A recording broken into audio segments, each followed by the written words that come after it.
குன்றத்தூர் ஒன்றியம் படப்பை ஊராட்சி கழக அதிமுக சார்பில் அதிமுக கழக பொதுச் செயலாளர் முன்னாள் முதலமைச்சர் எடப்பாடி பழனிசாமி அவர்களின் 70வது பிறந்தநாள் விழா கேக் வெட்டி அன்னதானம் வழங்கி கொண்டாட்டம். காஞ்சிபுரம் மாவட்டம் குன்றத்தூர் ஒன்றியம் படப்பை ஊராட்சி கழக அதிமுக சார்பில் அதிமுக கழக பொதுச் செயலாளர் முன்னாள் முதலமைச்சரும் எதிர்க்கட்சி தலைவருமான எடப்பாடி பழனிசாமி அவர்களின் 70வது பிறந்தநாள் விழா மாவட்ட பிரதிநிதி குன்றத்தூர் ஒன்றிய படப்பை முன்னாள் ஊராட்சி கழக செயலாளர் மணிமங்கலம் படப்பை முன்னாள் கூட்டுறவு சங்க தலைவரும் காஞ்சிபுரம் மத்திய கூட்டுறவு வங்கியின் முன்னாள் இயக்குநருமான படப்பை மாரி தலைமையில் வெகு விமர்சையாக நடைபெற்றது. இந்நிகழ்ச்சிக்கு சிறப்பு அழைப்பாளராக குன்றத்தூர் ஒன்றிய கழக செயலாளரும் ஸ்ரீபெரும்புத்தூர் தொகுதி முன்னாள் சட்டமன்ற உறுப்பினருமான மதனந்தபுரம் பழனி கலந்து கொண்டு கேக் வெட்டி கொண்டாடினர்.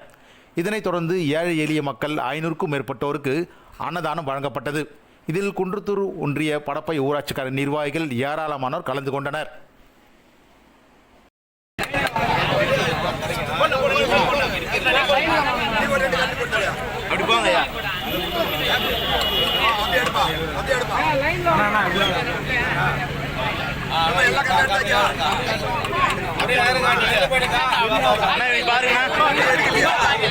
மேலும் வீடியோக்களை காண நவ் இந்தியா டைம்ஸ் யூடியூப் சேனலை சப்ஸ்கிரைப் பண்ணுங்க. பக்கத்துல இருக்க பெல் பட்டனை மறக்காம கிளிக் பண்ணுங்க.